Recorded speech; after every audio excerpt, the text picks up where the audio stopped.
السلام علیکم ورحمۃ اللہ وبرکاتہ۔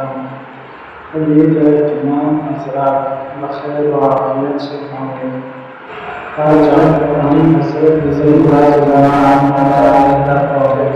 تنہا انسان کو کبھی تنہا نہیں سمجھنا چاہیے، کیونکہ جو تنہا ہوتا ہے اس کے سب سے قریب اللہ ہوتا ہے۔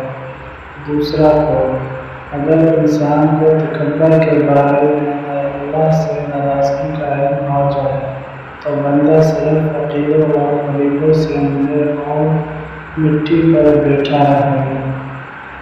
اللہ آزماتا ہے اس چیز سے جو تمہیں سب سے پیاری ہوتی ہے، تاکہ اس چیز کے ملنے کی طلب تمہیں اللہ سے ملا دے۔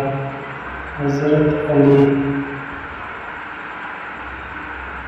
کسی کا دل جیتنا چاہتے ہو تو اپنی آواز میں نرمی پیدا کرو۔